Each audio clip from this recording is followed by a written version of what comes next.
आज मैं आपको सुनाने वाला हूं दोस्तों यूपी के उत्तर प्रदेश का साइको किलर कुलदीप की कहानी। तो वीडियो के अंत तक बने रहिएगा और वीडियो आपको पसंद आए तो आप हमारी वीडियो को एक लाइक कर दीजिएगा, चैनल को सब्सक्राइब कर लीजिएगा, क्योंकि दोस्तों आपका एक लाइक और सब्सक्राइब हमें मोटिवेशन देता है। तो चलिए दोस्तों आज का ये कहानी शुरू करते हैं।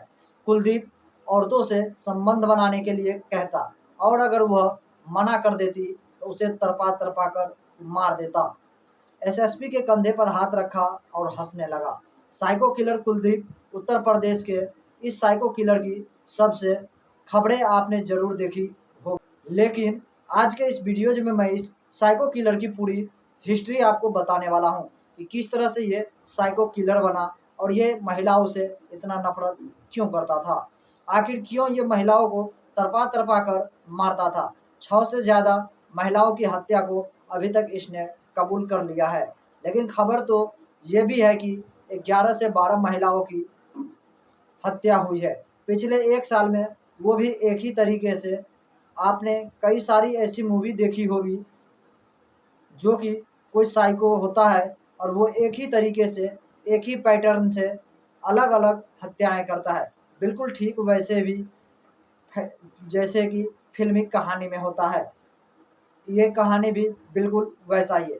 यूपी पुलिस ने इस साइको किलर को पकड़ने के बाद जब इस सीन को दोबारा रिक्रिएट करने को किया तो इसकी हरकतों को देखकर हर कोई हैरान रह गया, दंग रह गया, सोचने पर मजबूर हो गया कि आखिर ये ऐसा कैसे कर सकता है। आखिर एक सामान्य आदमी कैसे एक साइको किलर बन सकता है, इसकी साइकोलॉजी भी आप समझिए। ये पूरी कहानी बहुत ही इंटरेस्टिंग है।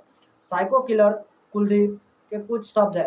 मैं संबंध बनाने के लिए महिलाओं से कहता तो औरतें मुझे गाली देता था और धक्का मारकर मुझे गिरा देता था, जिसके वजह से मुझे काफ़ी गुस्सा आता था और मैं सोचता था कि मेरे साथ ही ऐसा क्यों होता है और इस महिलाओं ने मेरे साथ ऐसा क्यों किया, और इसके बाद मैं उन्हें मार डालता था। ऐसा कहते हुए 35 साल का कुलदीप साइको किलर की कुछ खास बातें भी थी। ये कहता मुझे पैसा नहीं चाहिए। ये महिलाओं को मारने के बाद गले के बाईं तरफ गांठ लगा देता था। गांठ क्यों लगाता था और महिलाओं के पास से निशानी के तौर पे उसका कुछ सामान या कुछ वस्तु अपने पास ले जाता था, ताकि उसको ये पता रहे दोस्तों और ये याद रहे कि उसने किस किस महिलाओं की हत्या की है। जब कुलदीप से सवाल पूछा गया कि तुम्हें औरतों से इतना नफरत क्यों है, तो उसने आगे बताया, लेकिन इससे पहले कुछ खास बातें आप जान लीजिए। आइए दोस्तों सबसे पहले आप ये जान लीजिए कि कुलदीप कहाँ का रहने वाला है। वो दोस्तों नवाबगंज क्षेत्र के गांव बाकरगंज सुबा का रहने वाला था। उसकी 2 सगी बहनें थी।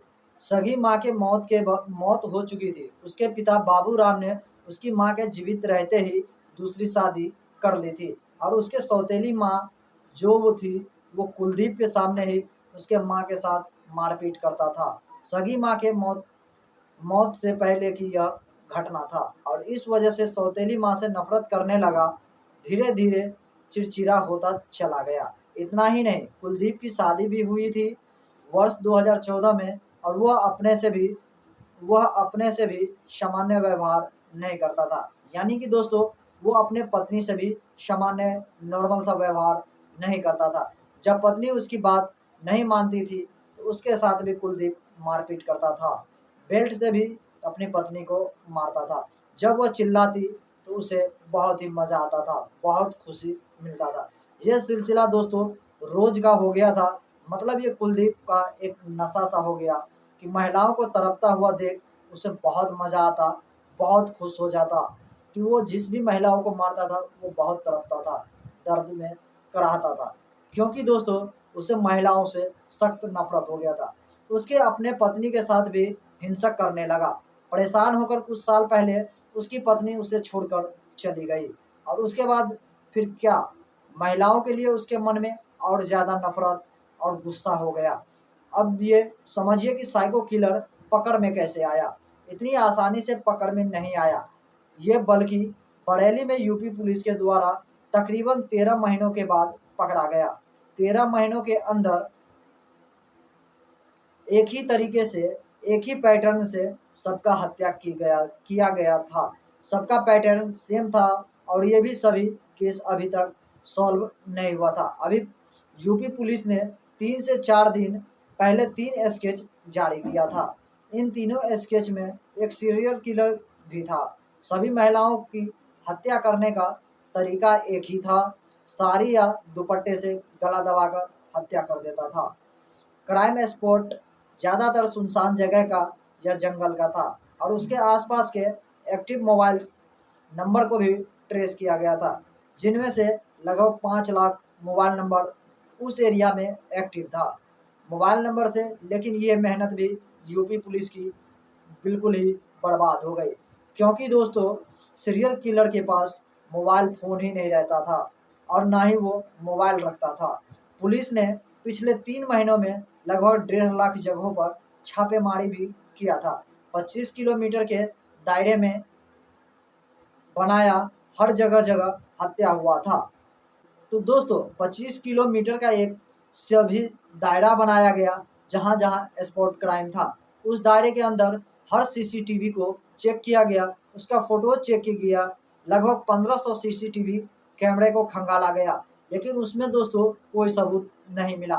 फिर भी उसमें नया 600 और सीसीटीवी कैमरे लगाए गए और इतना ही नहीं, पुलिस को लोगों के बीच में जा जाकर भी पूछताछ कर रहा था और लोगों को भी सावधान रहने के लिए कहता था, क्योंकि दोस्तों कब किसके पीछे वो साइको किलर किसकी हत्या कर देता, इसकी कोई गारंटी नहीं था। के दायरे में सिर्फ पुरुष ही नहीं, महिलाओं को भी पुलिस ने रखा था, क्योंकि ऐसा शख्स जिसका लाइफ काफ़ी परेशानी से भरा हो लेकिन कुछ खास पता नहीं चला। अचानक पुलिस को एक बड़ी लीड मिली, यानी कि दोस्तों एक बहुत बड़ी जानकारी मिली। मुखबिर की सूचना पर कुलदीप को थाना साहिब पुलिस टीम ने पकड़ा। जब जाकर पता चला कि ये कुलदीप नवाबगंज थाना क्षेत्र का है, क्योंकि इसकी पत्नी इसे छोड़कर चली गई थी। इसकी माँ के साथ भी मारपीट होता था। यह मानसिक स्थिति से बहुत ही गड़बड़ा गया था। इतना हंसते-हंसते कहा, मुझे महिलाओं को नफ़रत है।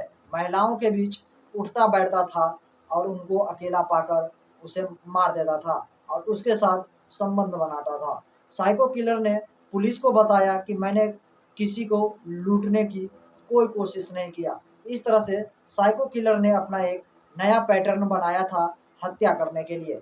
महिलाओं को गांठ इसलिए लगाता था ताकि वो कहीं वापस जिंदा ना हो सके। इसके अलावा डर था पुलिस पुलिस का कि पुलिस सही से अपना काम किया और इस सीरियल किलर को पकड़ लिया। इससे दोस्तों ये हमें पता चलता है कि आप कितना भी चालाक हो, कितना भी होशियार हो, कभी ना कभी, कहीं ना कहीं कोई ना कोई गलती आप ज़रूर करते हैं और वही एक छोटी सी गलती आपको आपकी कानूनी जो कार्रवाई है वहाँ ले जाकर आपके जुर्म को पहुँचा देती है। तो दोस्तों इस कहानी से आपको ये सीखने को मिलती है कि कहीं भी रहे, सतर्क रहे, सावधान रहे, क्योंकि दोस्तों सबक एक को सीख हम सबको। ये दोस्तों कहानी सुनाने का हमारा मेन मतलब था किसी के दिल को ठेस पहुंचाने का बिल्कुल भी नहीं था। अगर दोस्तों आपको ये वीडियो पसंद आई हो तो आप हमारे वीडियो को एक लाइक कर दीजिए, चैनल को सब्सक्राइब कर लीजिए। तब तक के लिए दोस्तों जय हिंद, जय भारत। सतर्क रहिए, सावधान रहिए।